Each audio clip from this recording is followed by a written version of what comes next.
And we're live. Okay. I was eating food. Excuse me. I have some food in my mouth. I didn't think we were going to start that quick. Episode 2, Somewhat Pro Podcast. Dom Shermanson, my guy Alex Charette. So I think last time we spent a lot of time just like introducing ourselves. I think you guys know what it is. If you want to like know more about us, we have a pretty solid intro from the last episode. Today we're just gonna get right into it. But I like to say that my predictions about that Super Bowl that happened a couple of weeks back, bang on. Gronk, 2 tugs. My guy Antonio Brown with some crucial catches throughout the game. And Tom Brady, never bet against him, man. Never bet against him. No, you're right. You were 100% right. Man. There's no passing of the torch moment. Pat Mahomes and crew were in shambles the whole time. I think maybe their egos were a little too big. A buddy of mine always told me one of the quotes the Chiefs were always saying was just like, sometimes they get bored in games. It's too easy. When a team's thinking it's easy, like, sometimes you can overlook your opponent, and I think that's what happened. I even heard like Bucks defense was quoting like they ran the same pass pro schemes that they've been running all year.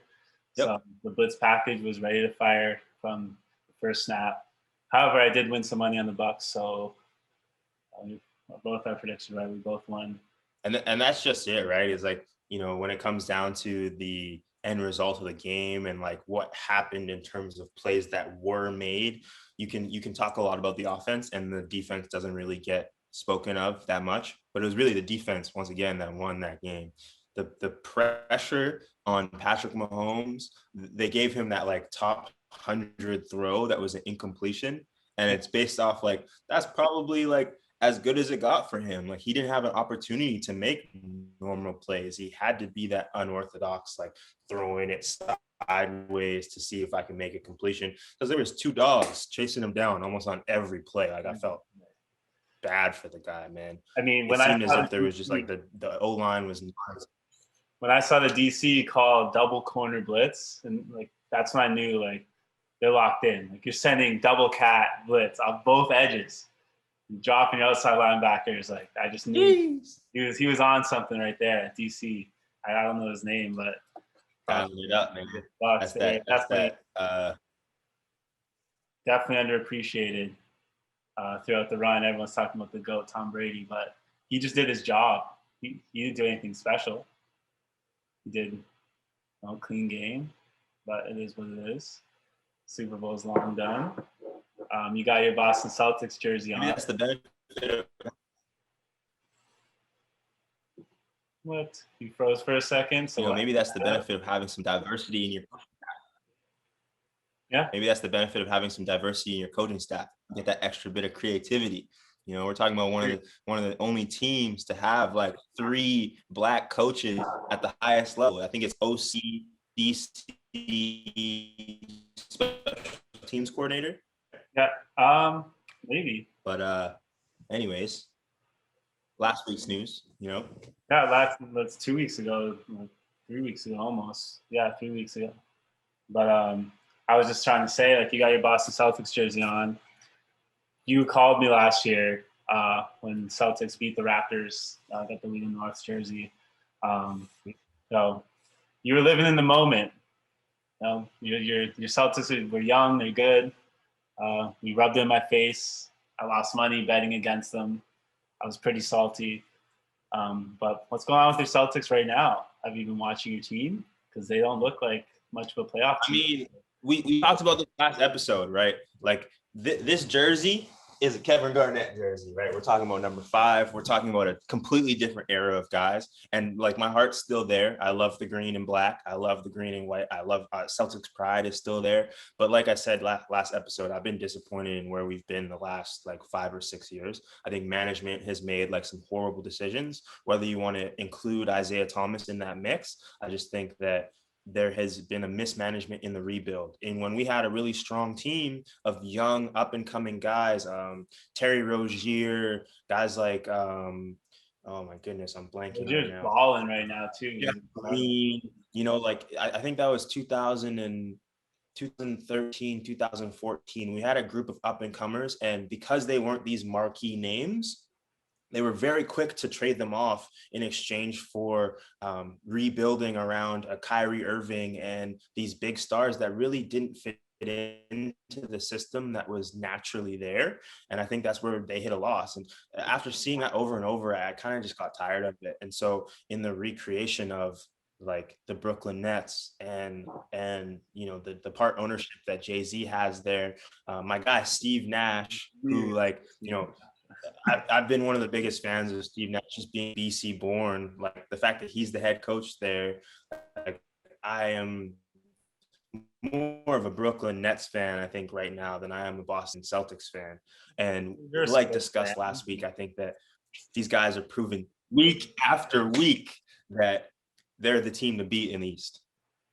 You know, and Harden's looking good. I hope they can continue the trend. What I need to see is some more defense out of James Harden, because we're talking about regular season numbers, right? And we can get excited all we want about 10 games in a row, practically undefeated. I think it's 2 losses against top 10 teams, which is like amazing.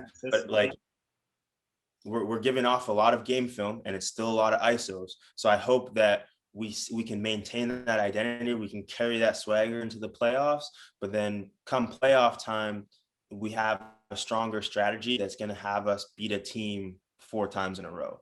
I want to see, 3 sweeps before the NBA finals. I want to say 3 sweeps, because that's what we're capable of in the East. Right. That's fair. That's actually fair. The East is weak. It's back to being, I mean, it's the Bucks. And it really always has. Right, but like the last couple of years. Utah, Denver, the Lakers, they're stacked over there. The West Side. And I think the same trend, the same trend that the Brooklyn Nets are going through right now is the same thing that the Toronto Raptors have been able to benefit off of over the last few years, despite the championship win. I think that surprised a lot of people. I think that the years prior, where they had these winning seasons, the top 2 teams in the East, there's always an asterisk beside it, in that like there's always only one other team in the East. So like you should have that record, and prove to what you can do in the playoffs. And more oftentimes than not, when they face that adversity and teams are a little bit more locked into the defense, etc., you saw like a team that had all the talent sort of just fold. And you can blame DeMar DeRozan for that. I feel like even listening to how DeRozan speaks on like not being part of that championship run, he kind of acknowledges that he was a big part of that. You can say that, oh my goodness, point guard, holy shit. Yeah. You can say that Kyle Lowry had underperformed at times, but I think when the weight was on his shoulder, he showed up more than he had bad games. And I think in the opposite side, DeMar DeRozan, like I watched some terrible games in the playoffs, to where like you're the highest paid player on the team. Like in the fourth quarter, like you can't be putting up like 20% numbers, 30% numbers. Like it's ridiculous. And LeBron was the DeRozan killer, bro. We're just a shrink when LeBron was on the court. It was King's court, man.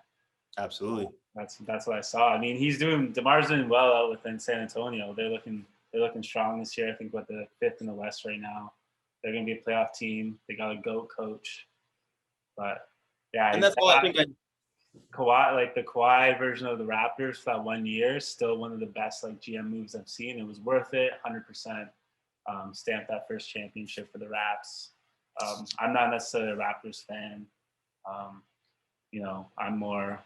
Basketball wasn't my sport growing up. I never picked a team, and when I was younger, I mean, I was all about the Pistons, and that was because they had like 5 All-Stars with Ben Wallace, Chauncey Billups, Oh man, like all those dudes. Was it Rip Hamilton?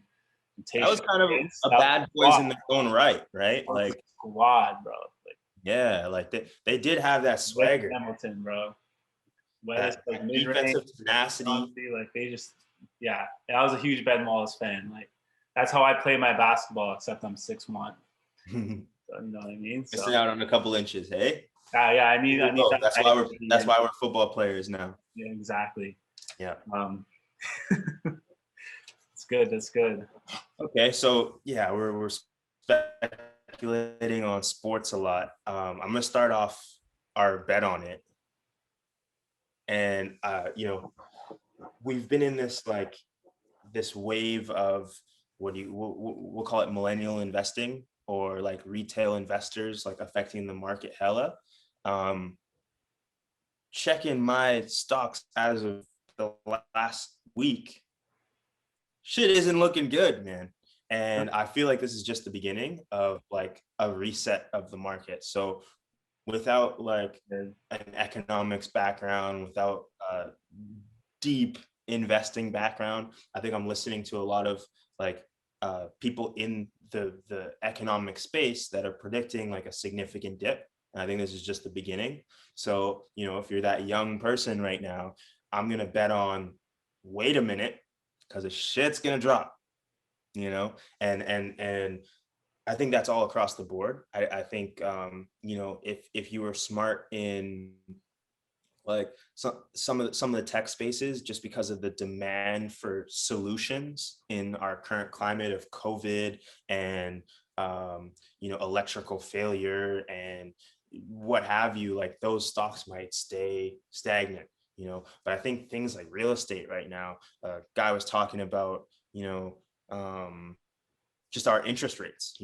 Our interest rates are at an all-time low. Like I think Canada included in that, but mostly he was talking about the United States. And so the real estate prices are way up, but like that's like implemented by the government and by the banks to be able to encourage people to take out loans, to encourage like that cash flow back into the system. And so eventually we're going to have to balance that out by raising interest rates. And at that point, shit's gonna crash, man. And that's my prediction. So, thoughts? I mean, I was talking to a few people, one of my clients who's in investing, and he thinks the market's actually like pretty solid. Yeah. That the interest rates, like they're probably going to remain low for a few years, but I don't know how like long term he was talking about. I mean, he said it was bad for him and what he does managing, uh, because like his buildings, everything's like all low interest rates, and he needs to sell mortgages and make money off those mortgages. But I don't know enough info to bet on something like that. I'm just gonna sit back and watch because I mean, this is all speculative, right? and if it does crash, then I'm gonna just my strategy here is just like stockpile as much cash talks, like money in the bank, hold on, build that money up so that if this does happen, if there's a opportunity to invest, then I'll invest once the stock's really low. As for the housing market, I don't know if like owning a house with like a very high interest rate, you'd probably try to hit it in like the middle, don't you think? Versus like in like 7% mortgages. But this is way out of my area of expertise, and I definitely need to look into it more because as we get older, and you posted the other day on your Instagram that the generational wealth issue, and I want to create that for my daughter and like her daughter after that. And so the ways to do that are investing in these long-term plans.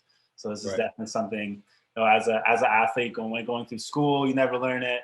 And then university, unless you're in that program, you're not learning about this stuff. And then you get into pro sports, playing pro football in the CFL. I still really didn't learn anything about investing. I mean, I have a retirement fund. Do I even know much about that? Like you have to look into it yourself. And so if there's any awareness coming from this where you're talking about betting on something and like I'm 29 and still have no idea really where I should be putting my money, is a message to all young athletes to get on that as early as possible. Educate yourself. If you're not in those fields, there's tons of books out there where you can just study that yourself. Because if I was this conscious of it 6 years ago, I'd be definitely ahead where I am today. So that's I think that like there's a caution in saying that, in when like I say be careful and be patient, it doesn't mean not to invest, because everything's at scale, right? If you're talking about $100, say you only have $100 to invest, say the market, you invest that $100 and the market goes down 20%, well, you've lost $20, correct? Yeah. Compare that to sitting in your bank account, right? That $100 is gonna be gone next week, bro. you're going to spend a lot more than 20%.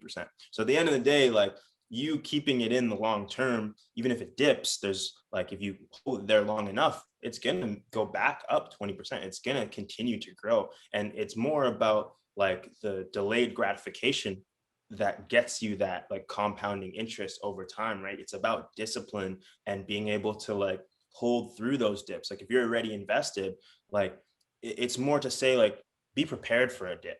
You know what I mean? And I think like the millennial behavior is we want shit fast, we want shit right now. And so people that are invested and yeah, exactly. They hear GameStop. It's like, oh, GameStop is going crazy. I'm going to invest now. Well, possibly too late for you.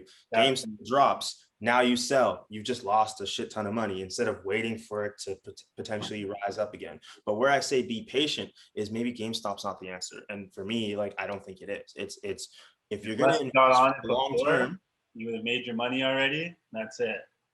Exactly. And so that doesn't happen like very often at all. That was like a groundbreaking market situation that happened.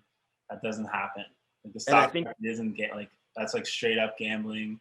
Reddit controlled that. Like exactly. Like if you're investing on trends, I think what you're doing is like gambling. And as millennials, we love a quick buck. So when it comes to like Bet365, it comes to like here we have like the BC Lotto, like 2 outcome odds set, 3 outcome odds set. It's really very comparable. It's like you might get a nut and congratulations. But the unfortunate part about winning the first time is that you're probably going to lose a lot more times than you win. So like when it comes to investing, I think like what all of the most successful talk about is like investing in shit that you actually believe in.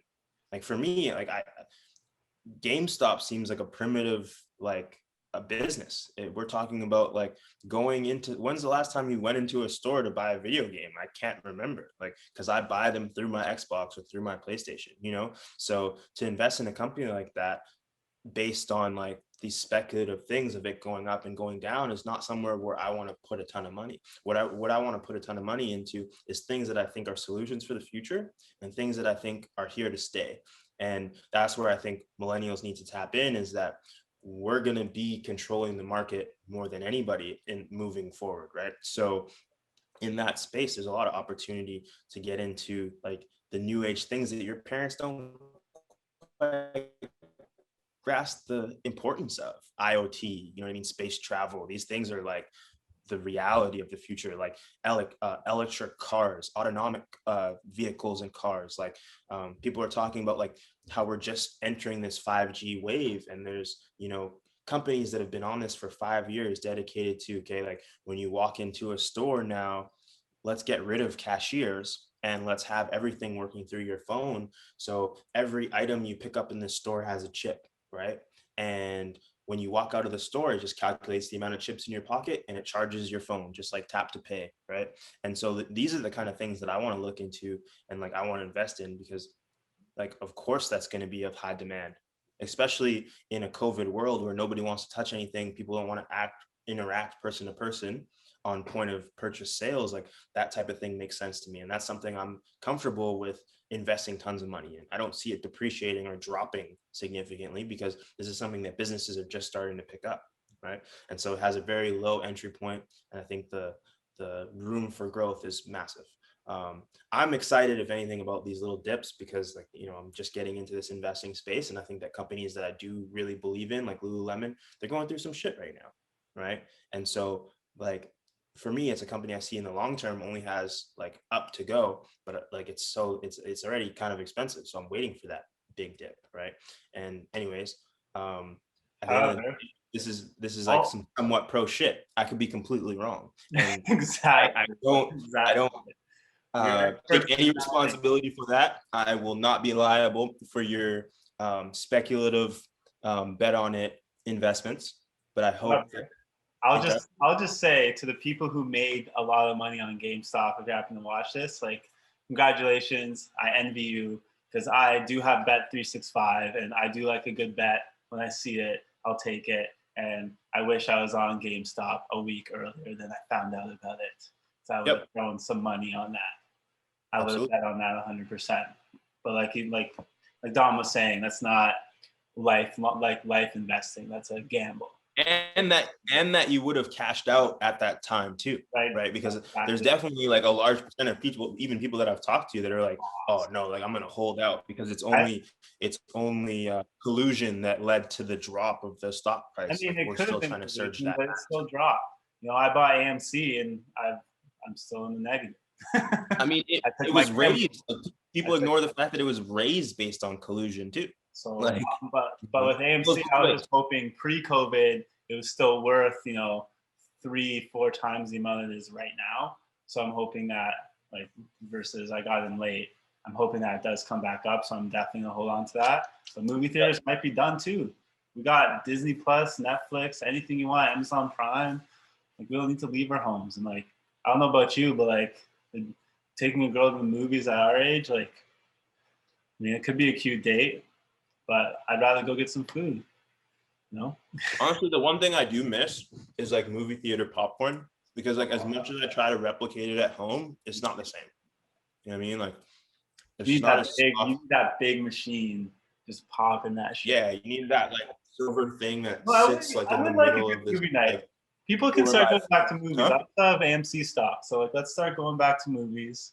I mean, like I have a bet on it too. It's old. You got enough money to add some screens and dividers, Yeah, just put some plexiglass up. Like I saw some of those cool, like futuristic, movie theaters where they had like almost beds for people. But I mean, you'd be paying like we're gonna have to be paying a lot of money for that kind of stuff, especially with the COVID rules. You have to like clean that stuff up every so often. But my one thing was the restaurants are doing it. They're not needed. It's just like, yeah, well, people still go to the drive-in, and that's old.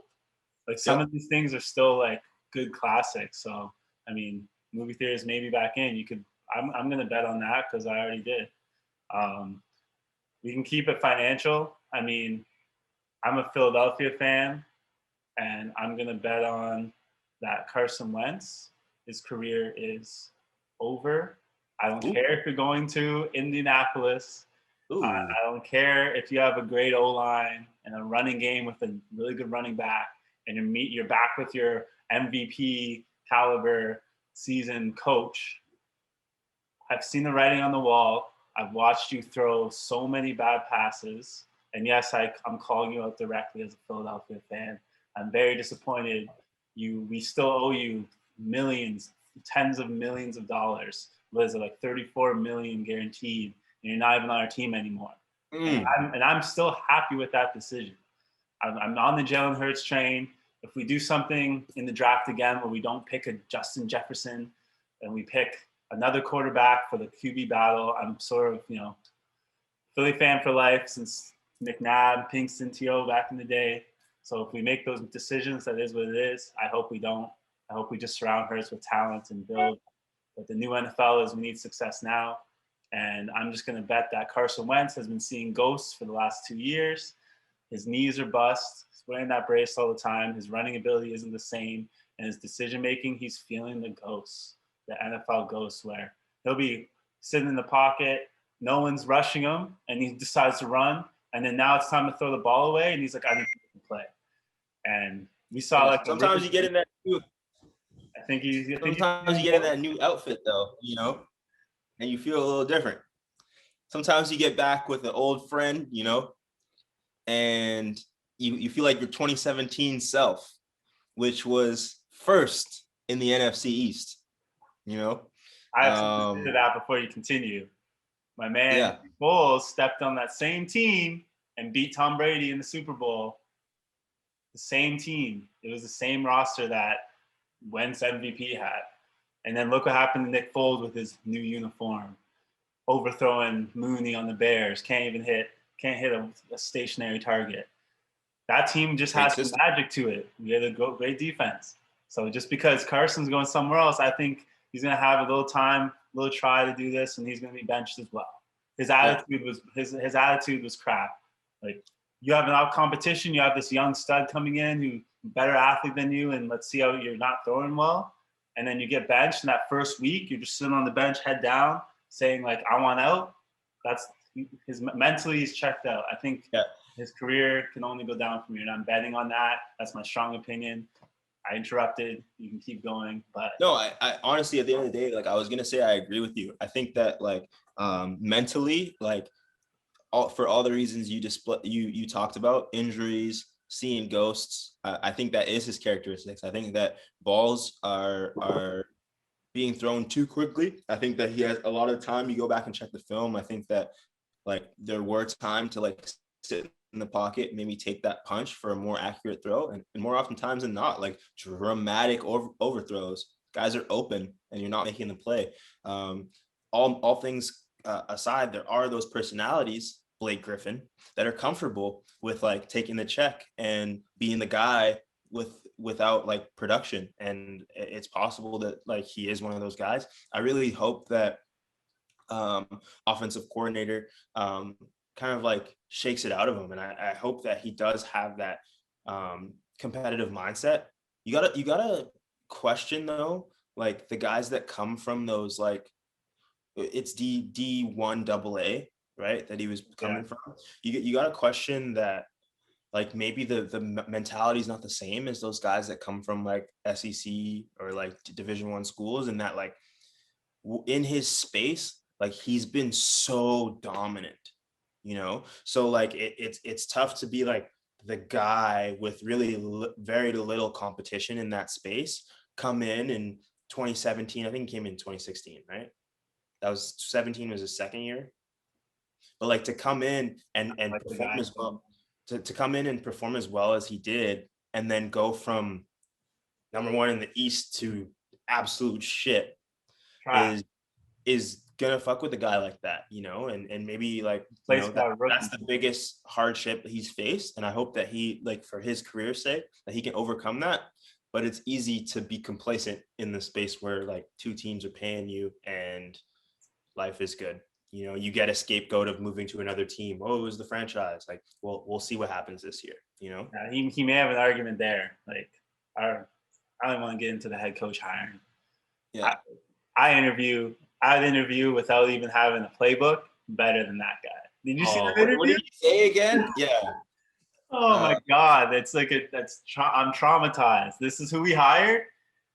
Get him a script at least. That's some like the guy was like interviews like we're gonna play some football. We're gonna play some football. We're gonna have X's and O's. We're going to go out there and put more points up than the other team. We're gonna be a fast team. Like that's how he was talking. I'm like, you sound like my like Niagara Spears coach back in the day, just like doesn't know what to say to us, and we don't know anything either. So he sounded pretty good. That's how I explained like football to like my girlfriend that has never watched the game before, is like exactly what he was saying, so maybe bless his soul, like he was trying to address like a new like audience to the game, and not necessarily like the media and all of the Philadelphia fans, analytical and intelligent and high football IQ level. It's like, it was pretty embarrassing. And I think like he already was roasted like enough like for that. But it's just like, it's really sad. It's really sad, especially like, in the wave of BLM, et cetera. Like we know what is the NFL and what is like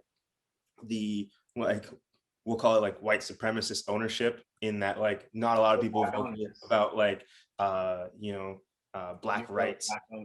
The fact that like the revenue split is still disgusting. It's like, I don't remember the specifics, but I would like to think it's like one or two owners getting 55%, and like the players getting like, and the coaches getting like 45% of revenue, which is like absolutely ridiculous. The fact that like, despite how many like black offensive coordinators have like exceeded expectations over the last 3 years, like Philly had all the opportunity to like have like some significant candidates that like are proven names in the league, and they went with this guy like that has like no media training. Clearly it just shows like that not a lot's changed, and that there is like a significant resistance to diversity at the most executive levels. Yeah. Like, adding like persons of color to your league or to your team seems like more of like we got to do this mandate than it is a like we respect the IQ and what like a Black coach or what coaches of diverse backgrounds can bring to our franchise, it's like, we don't want him here, but like we got to save face, and the people are getting on Mike Tomlin for that right now. Is like, this is a head coach that has an opportunity to bring in like OCs and DCs behind him that are people of color. And I think it was Shannon Sharp was like kind of roasting him a little bit in like, people still need to look at that and look at his responsibility in the uprising of, the Black agenda with regards to professional sports. We're talking about, this league is probably like 70% Black, and like the coaching is like way below that. So we need to even the playing field, because at the end of the day, like, it is the responsibility of the executive staff to put players in position to be successful. And if there was that staff where every player felt that his voice was heard and that his respective skills were seen from like a similar upbringing, similar background with an equal level of intelligence, I think that's where you see like the Tampa Bays, like these really successful, it would bring a lot of these teams like the Cowboys out of these slumps, I think, because they're trying to I think milk the value out of players without really understanding where they're coming from, but at the end of the day, like there is something to be said for like a comfort zone. And like, if like the unknown is scary, right? So like, as white owner that doesn't have a lot of Black friends, it is a weird space to be interviewing like a guy that talks different than you, that has an accent or whatever. But I think in the current climate, like, some more consideration, and there's definitely been the time to reflect and be like, there's a lot of like really talented like former athletes, current position coaches that deserve promotions. And time again, there's guys coming from the NCAA that are just getting these jobs, And so like, I hope that discussion like amongst the NFL and its players like gets talked about more and more and more, because the louder we become, I think the more changes are made, Well, we saw what happened. Like, I don't know, it's within our lifetime. There's the one, it's a Black quarterback issue, right? So it's like, don't quote me on this, I'm only somewhat pro, but 1970, 1980, when was the first like Black quarterback? And even in those times, they just considered the Black quarterback not intelligent enough to play quarterback at the pro level. That was what they said. 1968, we had Marlon Briscoe in the AFL with the Broncos. 1968, that was the first one. That was the first one. Right at like Martin Luther King's death. Peace. Yeah. Again, so right at the civil rights movement, the first one, like one of the biggest movements since like the Civil War. That's when we finally had a Black quarterback. It was like, say, when I did like the research on like the Harlem Globetrotters and like how they beat in like a exhibition game, they beat the champion, the LA Lakers, in like 1950 something. They beat them in a game, or only lost by 4 or something like that. Don't quote me on it again. Have you ever seen Ballers? But no, is that the Rock show? Yeah. So Ballers is a great show. I just like, it was a little redundant for me, and like I've been watching a lot of shows, so I really wanted to tap into the premise. I really wanted to get to the beginning and the end of like the show, because it's everything I wanted my future life to be, like sports, or my I shouldn't say future life to be, everything I wanted my life to be like when I was at a younger age. I wanted to be that like ball and sports agent that was like courtside, knew all the pro athletes and the artists, and like that's the Rock's character in the space. And kind of the Rock in real life, if you think of what he's doing with the XFL, etc. But what I really love is in the last season, he becomes an owner. And there's some really like deep undertones with the whole season, in that like he was this agent that was a former player. So he's the guy that like wasn't just like the super savvy, like business MBA, JD guy. He was like this former player that had the connections and understood the players on a deep level and had the financial savvy to finesse his way into like one of the biggest firms, etc.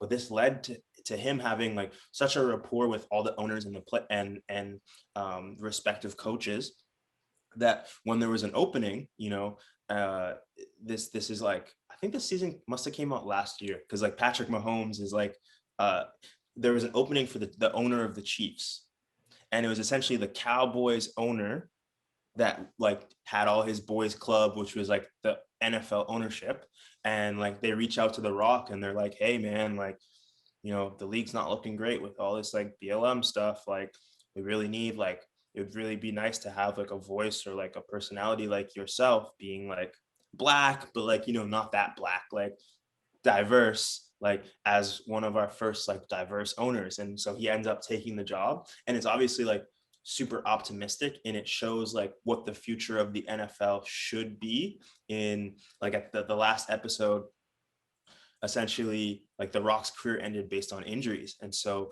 like there was this huge vote to make mandatory lifetime insurance for the players. And the scene is like, everybody meeting in this like aircraft hangar, fucking Bentleys and like Rolls Royces and all this shit. And it's just this long table of NFL owners. And of course they vote on like, oh, like The Rock just made them vote on like, do you want this or not? And they're like, well, you sure you want this? Because like you're gonna have to deal with the consequence. And like originally, like they're like, okay, raise your hand, like if you want this shit to go down. And obviously the Rock gave this speech on like how the players have been your assets for years. You've benefit off of them for trillions of dollars, and yet like you're still not willing to provide them like life insurance, despite the fact that they go through a car crash every single year. You've seen what happens with CTE and all this. And at the end, like The Rock puts his hand up, and for like the first like it felt like longer, but first 30 seconds, he's the only one with his hand up. And I think like that's the reality of the NFL today, right? No, it's a If good we're to thing. vote on like lifetime insurance, you know what I mean? Or You don't need lifetime insurance. revenue split, it's like, let me check the Talking about the CFL's insurance policy. Nope. Oh, yeah. I mean, the CFL is a prime example of it, because now like the money's even more realistic, and we're talking about millions. We're not talking about billions and trillions. So now, like, this is like a bit of a lifestyle change probably for some of the owners in terms of like their revenue or whatever. And they're very, year, they very offered quick us to be like, no, fuck this shit. They offered us to play for that prorated season, the shortened season, and they said no medical. What? No medical? And the pension that they're barely matching. No pension, no medical this year. Okay, we'll play. But in this year where like your personal health with COVID and all this stuff that's going on is at an all-time high in terms of risk. Come play. No medical. We're not going to do that this year. If you get COVID, you're on your own. Like, no, exactly. So there's a lot of like levels to it. And I think infiltration is a bad word to use, but we need some more color infiltration in these leagues, because they held the black quarterback back so long. And to like finish my point on that was the fact that like, look at the league now. Who are the most prized quarterbacks other than the GOAT himself, who's an era of quarterback that's leaving? We got Lamar Jackson, Kyler Murray. We got Tyrod Taylor was playing. Like they go, like the list goes on. There was one week there was like 10 starting quarterback, like black quarterbacks starting, like all in like the same, like 1 week. It's shifting. And that same shift needs to happen at the executive level, like you said, to see like real change going on in the league. Well, there's so many like in many ways, like the NFL is a microcosm of like what's going on in the real world, right? When you look at like the black population and you look at like, okay, we're finally going to give the black quarterback an opportunity to showcase like his ability as a starting quarterback. But more oftentimes than not, the Michael Vick comes in, the Cam Newton comes in. Cam Newton's a bad example because he was like what I think changed the league a little bit in terms of his ability to like stay in the pocket and be like a runner and a passer, you know, but a lot of the time you got this super athletic quarterback come in and the system is super unorthodox, right? You say, oh, Michael Vick runs a 4-4. We're going to make this like read option and we're just going to do all kinds of crazy shit to get him out of the pocket doing unorthodox throws. Well, as a rookie, you get given the blessing to not be a true pocket presence and you get taught one way of playing, or they just make a system for you. And then all of a sudden, when you're asked to do like traditional things a year later, be that pocket presence, you don't know how to because you weren't mentored at a young age. And then they're quick to be like, hey, well, you know, all he does is run. He's just a running quarterback. It was like, you never taught him to do anything. Lamar Jackson's a running back, actually. Exactly. He's still doing it. They're still doing it. And what that's very similar to is just like, you know, blaming, you know, the Black population for their like lack of financial literacy, blaming them for like the post-traumatic stress and like their inability to like function in this society based on like, you know, things like the slavery, etc. I think that if you look in jail for like minor shit is one of the major issues. Like you're going to get long jail terms for minor things where like they're already systemic in themselves. Like, you know, like if a Tom Brady comes into the league without that athletic prowess, like it benefits him in that he learns how to be a true quarterback. If you come in with an athletic prowess at quarterback, they try to fix the system for you and you don't learn anything. You're being the system is being shaped for you, which is a blessing in terms of productivity for your rookie year, but in terms of your long-term growth, like it stunts your growth, you know? And I think that's something that's changing, but there's still a lot of things where like, you know, the white quarterback will benefit compared to the Black quarterback. I think we're in an age where like everybody's just getting crazy athletic. Like, not to say that there's not like crazy athletic white quarterbacks in the league. Right. Carson Wentz before his injury, what's his dude from the Bills? What's his name? Josh Allen. Oh my goodness, Josh Allen from the Bills. Wentz, man. In 2019, he had like the same rushing statistics as Lamar Jackson. But interestingly enough, the way that the narrative was about Josh Allen was so different than Lamar. It's like, oh, Lamar can like pass a little bit, but his running is phenomenal. Look at the way that he jukes these individuals. Josh Allen had the same amount of rushing yards, and was doing like, he was that multifaceted like hard runner, like he was hurdling dudes, like and there's no talk about that. What a great pocket presence, such an accurate player for like his first couple of years in the league. It's just like you really tap into those like media portrayals of like Black athletes versus white athletes. 100%, it's really because there are more athletic quarterbacks, period. Like it's just there's more athletic. Who was the guy that came in for the Chiefs and closed that game out and Mahomes was out? What was his name again? Either way, he was running around like a maniac, and everyone was just talking about like throws he made and stuff. Like that guy was running. What was it? Was it him or was it another game? Was it the Redskins QB? It might have been the Redskins guy. I think it was the Redskins, like behind Alex Smith. You're talking about? It wasn't Alex Smith though. It was a backup that came in, Heineke. Oh no, yeah, that was Kansas City. Wasn't he like older? Chad Henne? Chad Henne. Okay, there was another quarterback that I think it was for the Redskins. But yeah, no, like I think that's consistent. And then you think about like in terms of things like the revenue split, in terms of things that are affecting like you know, a majority of the players, like Black Lives Matter, all these things, you know, there's a big difference between how like the NBA Players Association operates, how the NBA operates as a whole, and the NFL. And the biggest thing I think is like the team sizes is like, you're talking about like 14 players versus like 65 players.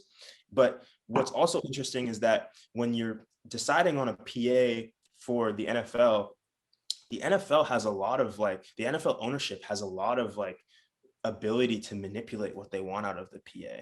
And it seems like it's kind of like similar in our league, that like who ends up being like the PA more oftentimes than not, it's like okay, a quarterback maybe, and like the kicker, the special teams long snapper, something like that. And it's the same in the league. So who's the long snapper for more oftentimes than not in the NFL? It's some white dude, and all respect to him for like getting to the level that he did, working his ass off in the weight room. In terms of like what's important to him, like more oftentimes than not, I think that his family is in a better economic position than like majority of like the receivers and running backs and DBs in the league. There's statistics so, about that. There's statistics to support that. I think that like at the end of the day, like what's important to him in terms of like what goes on in terms of PA meetings has to do with pension, has to do with making sure his money's straight and making sure that like he gets to rest and recover properly. All important things. But I think when we talk about like things like Black Lives Matter, not as important to him. And I don't know if you heard about like Drew Brees getting paid to be a part of the PA. He was getting $1 million a year to be the lead, the essentially manager of the Players Association. By who? The league. The league was paying Drew Brees, and we all know like what Drew Brees' perception on BLM is. I don't believe in disrespecting the flag. Still, in today's climate, you know what I mean. So that's an example of like that control is like if you have the quarterback position and a kicker representative of the whole league, that's like a big part of the issue is like nothing's going to move because everything needs to go through the PA first. And so I think, not to say that like, I think the last thing that a lot of skill players want to do is be involved in that space. But I think it's because they're not tapping into the importance of like their voice in that movement is like, this is like similar to like politics in the States. It's like kind of like a republic system, not Republican, but like, it's not a democracy in that like everybody's vote matters. It's like, who's the representative of your league or of your team? Oh, it's Drew Brees and it's the long snapper. Okay, well, that's not representative of the Saints as a whole, and that's something that needs to change. We need more Black representation in the CFLPA. I mean, the NFLPA. Well, the CFLPA too. God damn it. Because let's talk about the CFLPA for a second. I mean, just for a second though, we have like maybe 25 minutes, 20 minutes. That's okay. So, and I was going to say we can cut this little part out, but we can get to like whack as fuck through what you're talking about. Because this is true. I mean, this is whack as fuck. Can I start it off? Yeah. Email yesterday. I know you're on a roll right now. I'm just chilling today. I got an email yesterday. Actually, I think it was 2 days ago. I called you about it. And man, I've been a year, and when were we supposed to start? So May of 2019, right? We're now in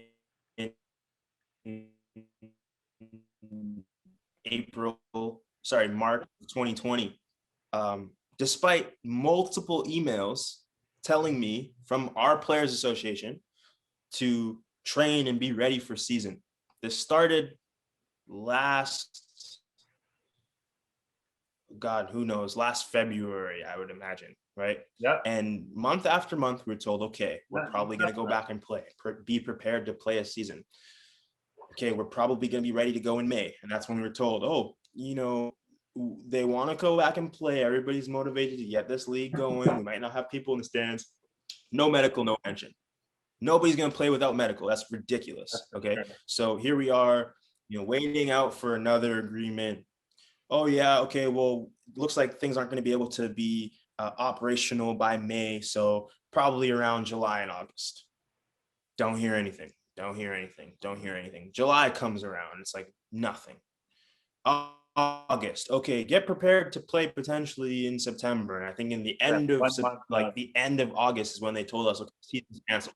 So that's 4 months that guys could have been working. And if you had like the ability to foreshadow that, and you knew like you had that insider information when your guys was on the PA, whatever, like you kind of knew shit wasn't going to go down. And I was trying to do my due diligence in calling my closest friends that are in the league, people that I think like weren't hearing as much as we were in terms of like what was really happening. Because I know like in Ontario, you know, you have access to people that are closer to the actual negotiations than a lot of like our American teammates, etc. So like Yeah. I was talking to some guys on my team, guys on the Lions that I used to play with, just kind of thinking about it and like, guys, like understand like the league was at a loss last year. So in terms of like return to play, like unless there's an ability for them to make money, they're not going to take a bigger loss. Like they're just going to call it quits. Like, and so here we are in the second year of this. And I think every league, including like minor league soccer in Canada, has found a way to make it happen, you know? And I get this email from the PA saying, what we know now is that we're very I didn't get the email. far away still from understanding whether we're going to be able to play this year. It's like, what? We just had a general meeting to decide the financials, and you know, it's going to be tough for us as a players association. We still haven't had many meetings with the ownership. It's like, what the fuck are we paying for? Because like if I recall correctly, like, you know, we've been paying out of every paycheck to support a players association that for the most part, when the league's good, spends most of their time just like going to All-Star Weekend, which is the Grey Cup, and trips to Vegas, etc., to decide and to have these meetings of the contract, the most important stuff, making sure our players get their medical, making sure they got our pension. And it's like, at the end of the day, we got cues respectively, but we're professionals. So in the instance that the league does not go on, and a lot of that is COVID related, that's an expectation of mine that as a business, like we get wage subsidy from the government. So the fact that like that was the solution and that we should be proud, this bug is driving me nuts,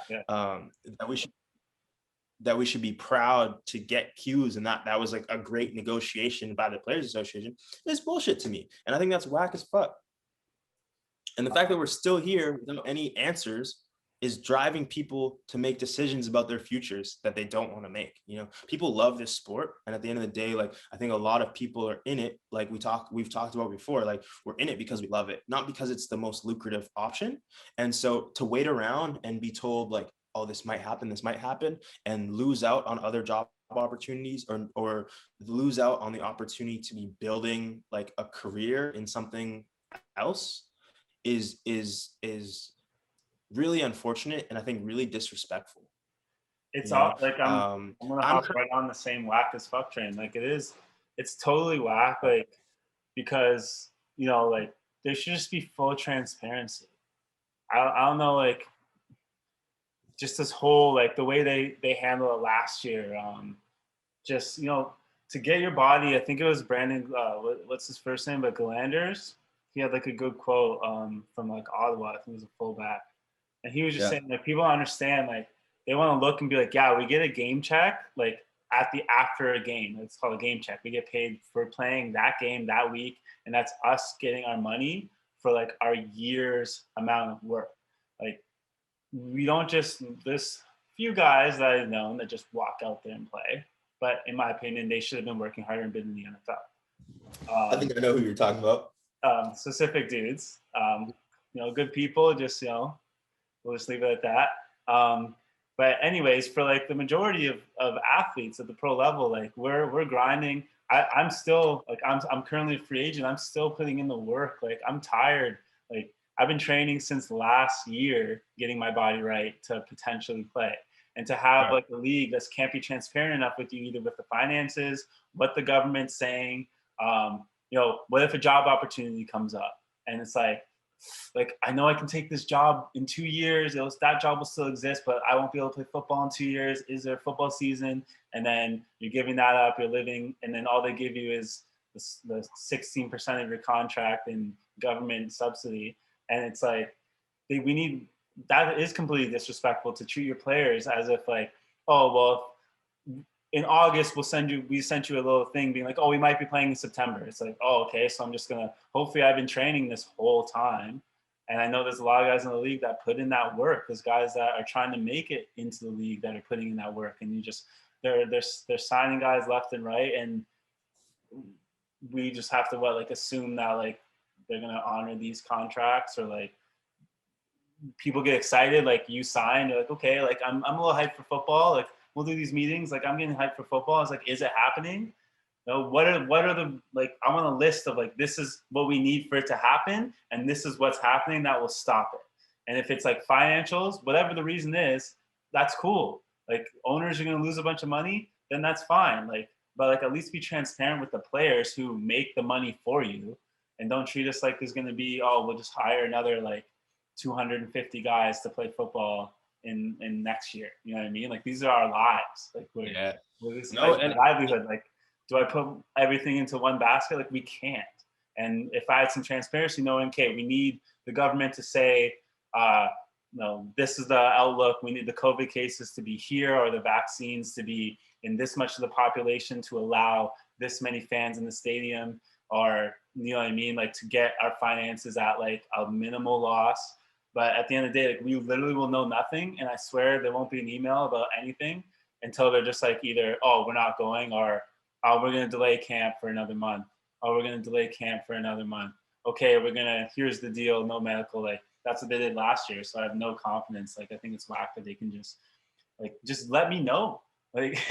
Instead of having if you want to be a private business, and in a crisis where you're asking for loans from the government, etc., and you still don't want to show us the numbers, it should be assumed that despite the numbers, you have the ability to take care of the most important staff, which is the players that bring the entertainment value, that put people in the stands.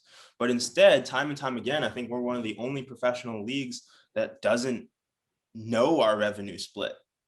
You know what I mean? And that is super questionable and super skeptical, or suspicious, I should say, because, we don't really know what the league brings in terms of revenue. We can take an educated guess based on how many ticket sales are sold, but at the end of the day, there's something that's hidden from us consistently, and it makes me think that the owners are making more money than they want to tell us. If it was a serious financial problem, it would put a lot of us at ease to be like, listen, guys, this is how much money we made last year. We love you, but we can't do it. I would be like, okay, well, fuck, it looks like we're also not going to do it this year, so I'm gonna go find a job, But instead, it's guys, we have this figured out. We just got to talk to the government, make sure everything's good. And then 2 months later, they're like, okay, guys, so we can do this, but that medical, if you break a leg, we're not going to cover it this year. You're on your own. And if you're from the States, you're going to have to pay $20,000 US. What? Oh, that's more than you're going to pay me this year, prorated. And then, you talk to neighbor Joe, who's a huge CFL fan. He doesn't understand what it means to be a professional athlete either. It's hey, I had this conversation before I left that neighborhood with one of my neighbors who's a diehard Bombers fan. And he's talking about, oh man, it sucks. It would really suck if you guys didn't play this year. The players need to figure their shit out. It's bro, we're not going to go back if they're not going to do us medical. And if these salaries are prorated, it's kind of bullshit. And he's like, well, no, it just makes sense to me. You get what you put in. You're playing 8 games, you should get 8 checks. It's bro, I'm having meetings right now with my DB coach every Friday for 3 hours. We're not getting paid for that shit. This isn't worked out 4 days a week. You know what I mean? Not getting paid for that shit. I get hurt in my off season training for season that we didn't have last year. And that's the things that people just don't understand. It's whack as fuck that we still don't have answers, and that there hasn't been a little bit of give in terms of the communication. I understand you don't want to give us the books, but at this point, we can't be waiting for the annual general meeting for shit to start, for the negotiations to start this year. This should have been a 2-year process. We've been talking. But you have Zoom. We don't need to go all in one spot. Let's just call these Zoom meetings once a week. Do we really you know what I mean? Why can that not happen? Bless our entrepreneurialism, bless the opportunity to be multifaceted and understand the resources that are at our disposal as pro athletes, being the ability to train people on a level that they can't comprehend, or like that we'll be able to like help them with significantly, be able to be like a leader in the community, to public speak, to work with the youth, like just overall motivation and leadership. I think one thing that every pro athlete can like bring to their community, and there's high like value in that, even financially. So there is the opportunity to tap into things, and I think that a lot of people have realized that. It's just unfortunate that like we invest so much time and so much energy into getting to this level, and now that we're here, like we're not respected at all, you know. We're not told anything, and we're told to wait, and it makes it even more frustrating that, you know, like I said, like our coach is having meetings, and like honestly, bless the meetings. Like I love being able to tap into football again, but from a financial and like a business standpoint, it's like, well, the reason coach is having this meeting is because he's getting paid his full salary still, and he's bored. Like I have shit to do, so like, but I have to like make it seem as if like, you know, I'm as motivated as everybody else is. So I have to change my schedule around to make this every Friday work. Like, and, you know, we're going to make it happen, but it's just like, just giving you guys a little bit more insight and like tapping into what it is to be like this like CFL pro right now. Like it's not all glorious. We love this shit. And it really upsets me that people think that because I'm doing other shit that like I'm not really fully invested in football. It's like, nah, like I haven't been paid for 2 years. I'm still training 4 days a week. We're meeting on Mondays. We're watching film. And Alex and I talk about football like almost every fucking day. Like we love this shit. And I'm ready to go. want nothing more than the league to be back and for us to be playing. Like every other league is playing, and it's driving me nuts. Like, but that is. All right. In between the lines, right? We didn't hit any cap, so we can just do a quick touch. Okay. Okay. So I grew up St. Catharines. If anyone knows like Niagara region a little bit, people either are going to the bar, and like one of the sayings would be like, you're going to the bar to drink, to try to pick up someone, or to fight. And so more often than not, the 2 out of 3 that happened were getting drunk and fighting. And I grew up around a lot of people that there's even like, there's one person that's like completely, I love the guy, but he would literally drink and fight. And it was almost like a moot point, like any night he's going to get in a fight. And like, it was like more people. I've been to other clubs in other areas, like other cities, and it wasn't the same vibe. But in Niagara, you know, guys wearing a tap out shirt, you know, like with all the skulls and shit on it. Oh yeah. Tap out, you know, I had one Affliction shirt too. I mean, I think it's a nice shirt. You know, fits the arms well. However, I had my athletic career going. I was not trying to risk, you know, even breaking my hand, or you know, getting in a situation with the police, or like hurting myself because I had football. So that kept me out of it. But I saw a lot of shit. And there's always the smaller tap out shirt dude thinking that he could fight people who are boxers, like even amateur boxers. And then I hear the rhetoric even of, they think they can fight, they can jump into the UFC right now. And one of the best fighters I ever knew is trying to get into the UFC right now. He was 7-1 in Canada. I'm with Phil Lapachak. I hope he gets his UFC shot. He's training in Miami right now. There's people that think they could just beat him because they just, you know, they wear the tap out shirt and they think they can just jump in the UFC. The best fighter I know is he's still not in the UFC, and I've never seen him lose a fight. So I think it's complete cap that these dudes, especially, and I'm gonna call more people out. It's the bodybuilders, it's the people that's taking steroids. You think you're strong in the gym, and that's gonna translate to beating people up. Fighting does not. I watch UFC. I haven't trained tons of MMA. I wrestled, but I don't walk around thinking I can just like knock any person out. You don't know what their training is. You don't know how. Yeah, it really, size doesn't really have a whole lot to do with it, right? Me and my brother, like, we were avid UFC fans, and we've always like talked about like, oh, imagine like just taking one of those leg kicks. You think you could do it? If I'm trying to like square up with a dude, and he whack right in my thigh, just the thigh. I'm not even talking about everywhere else. I'm done.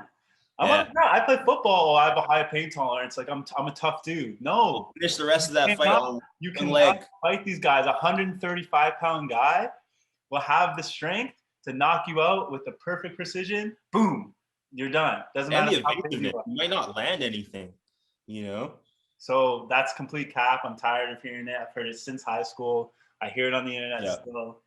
No one is squaring up with a UFC fighter unless you're a UFC fighter. Stop the game. Stop thinking you're tough because you're big and you do a lot of steroids, or maybe not, and you just weight train all the time. You do a little boxing class here and there. You're not beating those guys. That's cap. Okay. I'm gonna keep mine kind of simple. Like, I've been like, that people like to call it social justice warrior, but it's like I am that population. So I like to speak and like defend my people in certain times. And the most recent one for me is just like, you know, landed immigrants comparing themselves to BIPOC. Like I think like that's a cap. Like there's a significant difference. I think we touched on it a little bit, but essentially like you're talking about, especially in America, you know, the backbone of like capitalism, built by people that were stolen from their land on stolen land, So if you're talking about like the American dream and realizing the American dream, well, my family came here with nothing and like we were subject to the same like shitty interest rates because we had no credit and no money. It's like, yes, but you weren't subject to redlining. You weren't subject to, racial discrimination based on your skin tone, and a lot of the time, like, yes, there's stereotypes about immigrants all the time, but some of them are very positive, in terms of like your ability to like rise up in the workplace. For example, common Asian stereotype, being good at math.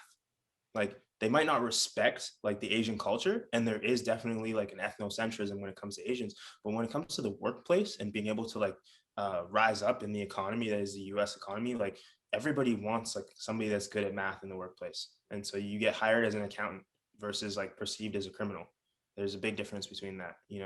I'm gonna leave it at that. Like I don't think we need to dive too deep into that. I think that in saying that, there is obviously like a huge burden on a landed immigrant coming to the United States and like realizing, like the refugee types as well. But there is like also a positive association in being an immigrant and coming here. Is like, you're a hard worker, you're a grinder. We want you in the workplace because you're going to show people what real work ethic is, because these like privileged American people that we have working for us don't know what it is to work hard, but in like when you're dealing with like the color on top of it, I think it's a little bit harder to get that property. It's a little bit harder to compete with all the people on this like sale in a white community. It's a little bit harder to get that like low interest loan unless you're going to like these like ethnic banks, and there more consideration just needs to go into that. Like the discussion that like we're all the same, it kind of irks me. Like we don't see color. Like it's very similar to that, it's we're all the same. It's like, no, like 200 years of slavery, like that's longer than we have not been slaves. 400, right? That's like 200 years more than we've only not been slaves for like 200 years, right? The 200 years more than we've been free. Like 100 years, man. Like that's not like 1890s, 130 years. That's like there's still many hurdles. Like couldn't vote till, and I mean, like women had some of the same issues, but some, there's so much depth to that, and like also like that I don't know what the proper term is for like the amount of racism now towards immigrant like Asians because of COVID, and I'm glad that that's being like put forth because it's terrible. Just like Jeremy Lin came out saying like, oh, like I've been called like coronavirus like on the court. Like, that's the same like ignorance. Like it just needs to stop for all like races. But then I've also experienced the whole like my family, my Italian family like got here in like 1960s and we had the grind like post World War II, and we like like we built this wealth like over the last like 70 years as like immigrant. Like my noni came here, and it was just like, and they're just like, yeah, like I understand your struggle, and I'm just like sitting there like, all right, like well, it's just like like a great example is that like Italian community here in Vancouver, like at this point, like in terms of the downtown core, Chinese and Italian run these streets. I'm not saying they didn't work hard. I'm not taking any of that away.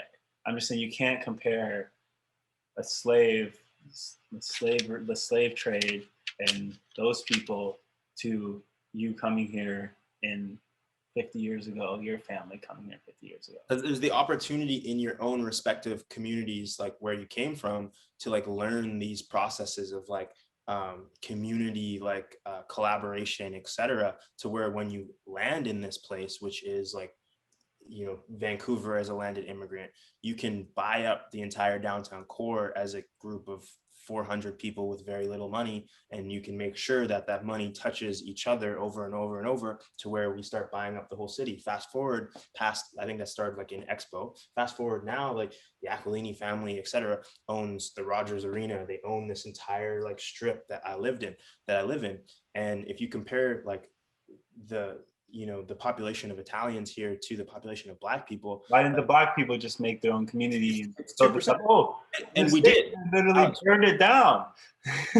We did. Like the community that I live in is now Chinatown, but at one point, like part of it was Chinatown and the other was Hogan's Alley, and you can look that up on a lot of Google, whatever. There's a lot of research. Jimi Hendrix and his whole family used to live here, and what ended up happening is, like, they ended up migrating back to Seattle, and a lot of it had to do with the racism and lack of opportunity in Vancouver. So it's not like we were given that same opportunity. Like the proof is in the pudding that like we were here and we were forced to leave because the opportunity wasn't the same, right? And so you know, where Chinatown thrives and there's a lot of money to be made in this district, you look at what was like the Black community in Vancouver before, and now it's a viaduct and it's one of the most impoverished tent city areas in Vancouver. Like, it's just like that is consistent across Canada and the United States. And so it's not to say that, again, like people are struggling. There's poverty in all walks of life. People from Eastern Europe have dealt with like crazy levels of oppression, police brutality, etc. But it's like when you come here, it's not easy to pinpoint, oh, you're a minority. It's like, yes, this guy's Eastern European looking, but like, oh, he's probably got good work ethic and he can blend with us. He's kind of just one of us. You know, it's different than like, oh, this guy looks like sly and he's like, yeah, he's wearing a suit, but like maybe he's his name's Tyrone. His name's Tyrone. Rapper. His name's Tyrone. His family might be associated to some bad shit. Let's check his background before like we just bring him in here, because you never know. Like, you know, like it's just different. It's different. And everybody has their struggles. I just think that it's a little different. Like, we can get into like the Indigenous. That's a whole other thing here. It's not a competition. Is the thing. It's not a competition to say I have more success than you, or my family struggled harder than you. Like, it's just, we're all out here. People struggle. That's the thing. It's just let's acknowledge our fight. I acknowledge yours. But like, exactly. Let's acknowledge it for what it is and stop being like, oh, well, you guys need to fall in line because we figured our shit out. Yeah, I hate that narrative. Like, let's just take it for what it is, and let's all be acknowledging all of the struggles that are at play, because I think we all have the same goal in mind, you know. And it's harmful to our objective to have people water it down by comparing like a different scenario, you know. That's all. All right. I got like literally 0 minutes. Okay. I'm going to. We can hit between the lines. For any entrepreneurs out there, we both read the same book here. It's Gary Vaynerchuk, Crushing It. Basically, my one take from the book, from putting in one sentence, is I got to work a lot harder to get what I want as an entrepreneur. There's hours in the day. There's an Elon Musk quote. You work 40 hours, you hit the gym 7 hours. I hit the gym more than that. But then like you still have like this blanket of like another work week to work. And if you really want that money, you got to use all the knowledge around you, put it together, and do the work. That's basically the number one thing I got from it. It's very inspiring. He puts a lot of like anecdotes in it of other businesses that started through social media, and follow him on Twitter, Instagram. You'll get the same vibe from him. He's just going to tell you to work harder a lot of the times. No, so yeah, I'm touch on that exact same book, because like you said, we're both like finish it now.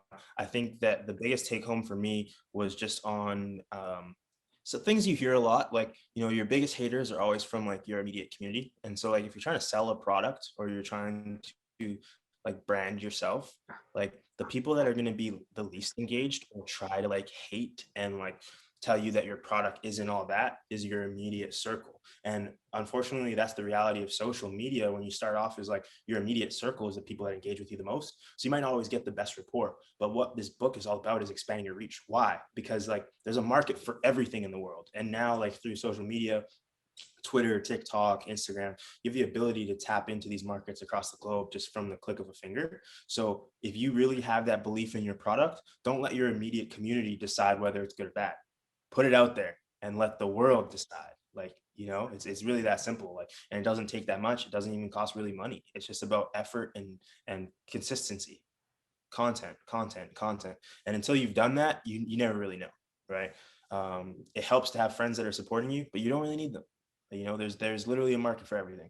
There's people that he talks about on YouTube. There's a guy that is making money just off unboxing shit, millions of Yeah, dollars. unboxing toys. So if that's not an example of like anything is possible, you know, just go out there and do. You got the Garnett shirt on too. Anything is possible. Anything is possible. He didn't get it good enough the first take. He had to take two. Adidas paid him money for that. Come on. Yep. He had to do 2 takes. I remember reading that as a kid. That was funny. Oh man. So just to finish things off, I'm gonna give a shout out to the Athlete Foundation. It's a guy I work with through our gym here in Oakville. It's run by Jason McCullough. He's an ex-volleyball player, and he has another job. He's a marketing master, but he spends his spare time pretty much just trying to give back. And he believes in the foundational movements for athletes from the youth age all the way up. And he's building his Instagram page. Amazing trainer, good guy to work with, and you should check him out on Instagram and give him a shout if you want any information. He gives out free advice to anybody. He does this purely out of like the goodness of his heart, and that's my social media shout out for this podcast. Respect. Hold on one second. I got a great little shout out to my guys right now. I have one of the products around. I've been using it so much that honestly, it's not even just like at disposal. It's probably in one of my 5 workout bags. But I have one of the creams here. This is Re-Up Recovery. My guys, Cameron Hiltz, stunt performer, and his buddy Kim Fardy. Shout out to those guys, man. Kim Fardy is actually Jason Momoa's stunt double, and these guys started a recovery product just because they weren't, satisfied with the products that were at disposal. So, the bio freezes, the A535s, very similar in active ingredients, but they've used a lot more powers, a higher concentration for those people that need that extra length in terms of their recovery. They have a cream and a roll-on right now. Honestly, I've been putting it on. It feels amazing. But they're also big on education. So it's not their brand isn't just about selling their creams. Their brand is on educating the public on like holistic ways of recovering your body rather than just going to physio all the time, getting the stim treatments and stuff that are temporary fixes. They want to show you how to mobilize your body, how to like open up degrees of freedom so that you have that like ability to just kind of, I don't remember their slogan. It's really just like good shit. You gotta check it out. But yeah, Instagram, Re-Up Recovery. I've had the fortune of being part of their first video campaign. It was a lot of fun. Yeah, man. That's episode. Hey, my kids. 2. Episode 2's done. Yeah, man. Yeah. Signing out. Any disagreements, any agreements, anything you liked or didn't like, we want to hear it in the comments. Like, subscribe. We're gonna give you some cut ups soon, so you'll be able to tap into like little bits of the conversation if you don't have the full like what is this hour or so to go through. But anyways, appreciate you listening. If you made it all the way through, we love you. If you didn't, we love you still. Bless love. Yeah, man. Bless love. Yeah.